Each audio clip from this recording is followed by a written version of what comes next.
Ladies and gentlemen, this gentleman next to me is a dating coach, and his name is Locario, and Locario is here with us today, and will explain a little bit about how to date. He's a professional dating guy. My first question for you is, how does a person become successful at dating?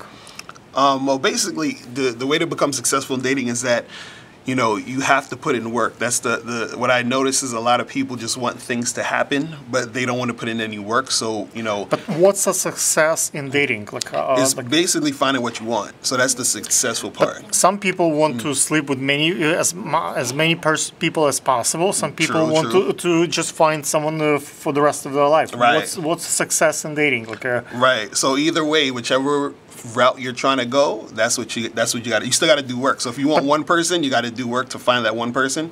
If you want multiple people, you have to do work to get multiple people. But success in dating, it's a little bit more of your own discovery. You can, let's say, your initial idea could be thinking to sleep with so many other people, right. and then you realize that you find the right one for you. So that might not be your initial plan, but that's could be also success. Yeah, and that's too, because you're actually finding out what you want. Because sometimes you're right. You might say, I want to date a whole bunch of people. I want to be with a whole bunch of people. Then you realize I might want to be with one person.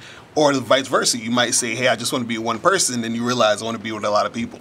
So that happens too. How people fight the fear of rejection? A lot of people get a couple of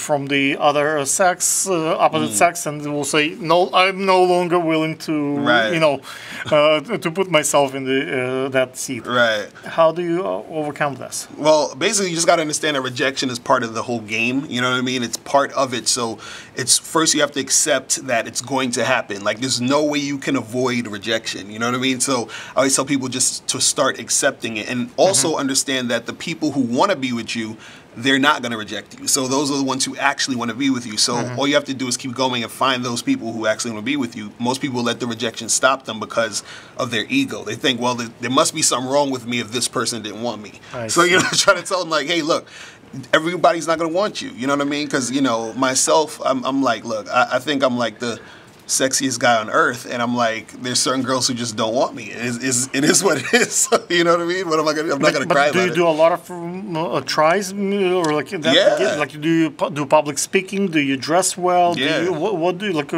What do you do? Like, groom well? You smell? Yeah, you gotta do everything. You gotta, you know, make sure your look game is on point. Make sure that you're dressed well. Make sure your confidence is there.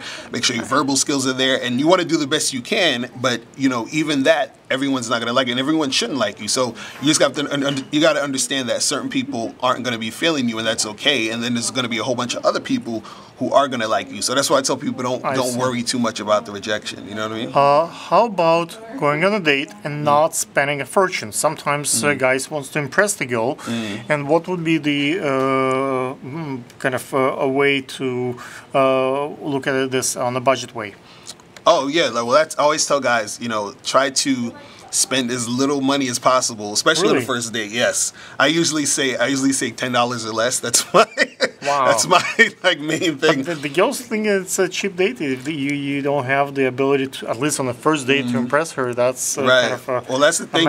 You want to actually see if the girl really likes you and is not just dating you because she's bored or she wants attention. So the thing is, I took a girl to get like ice cream one time, and that was just our date, you know what I mean? And she was into me, and then we were dating for like a good year after that. So it's like, you know, the first dates, always tell guys, don't spend a lot of money, because also you're probably going to be dating multiple women to find certain girls that you want, so you don't want to spend a fortune.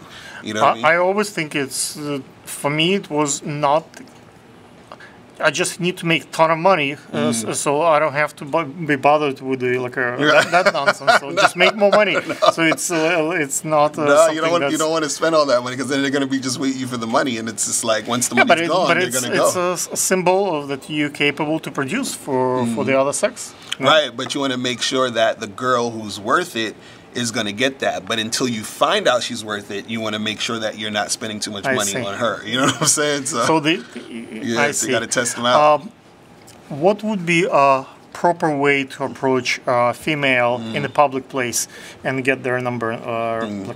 I think Instagram account is much easier to get than the phone number. Right. Well, yeah, you can get Instagram accounts because a lot of people on Instagram, but either Instagram number, whatever it is, if you're seeing a woman on the street.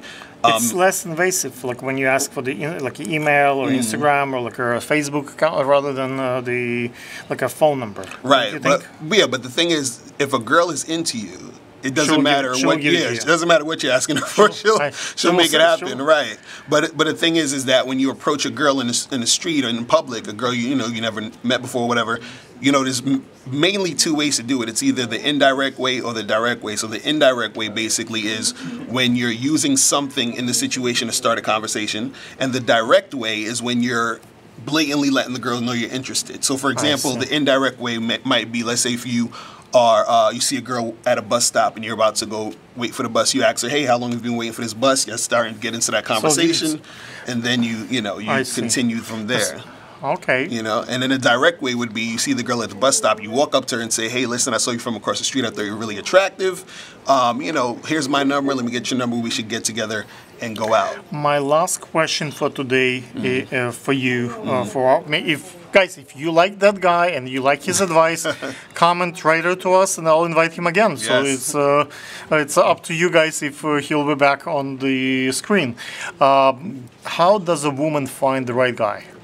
Man, well, a woman needs to really put herself out there. I think a lot of times women are extremely too passive, and I have a book for women. Does she needs to be like barely dressed, or like what do you mean by that? She needs to. She needs to go out. She needs to go out and she needs to meet more men. But if she goes out with her friends, the guys are, and especially if she's extremely beautiful, the guys just scared to talk to her. So does she need to be by herself in order like more approachable in that sense, or if she's with a whole bunch of friends, the guy will be like if she goes out with her mom, like the guy who has confidence, he can approach. Okay, I'd like to date your daughter, but normal guys would not dare to say that when they have with their family next to them. Right. Well, the thing is, she needs to be a little bit more open to receive men, because a lot of times, like you said, women will be out in groups with their friends and they're huddled in a circle. So you have to show signs that you want to be approached. And I think most women don't do that and still expect the guy to come and approach. So I say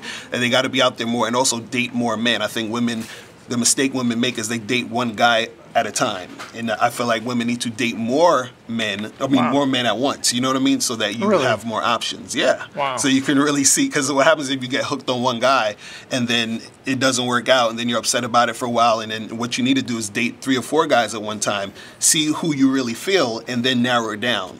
You know what I mean? Wow. That's a very mathematical approach rather than from the heart. Right. Might not agree with this, but that's your opinion. Ladies and gentlemen, what's the best way to reach you? If people wants to book you as the dating coach, what would be your Instagram or Facebook? You guys can definitely go straight to my website. It's called MrLocario.com. That's MrLocario.com. So you can go there, check out my books, DVD programs. Also have a Bad Boy membership program. Go to badboymembership.com. By the way, this is my main book for men. It's called How to Have Sex with 2 Women a Day. That's the best-selling one right there. I don't think I want to embrace that or give the testimonial on it, but that's what this guy wrote. Yeah. That's the one for men. And I have a book for women called It's Your Fault You're Single, Tips on Finding Mr. Right. So that's the one for the women.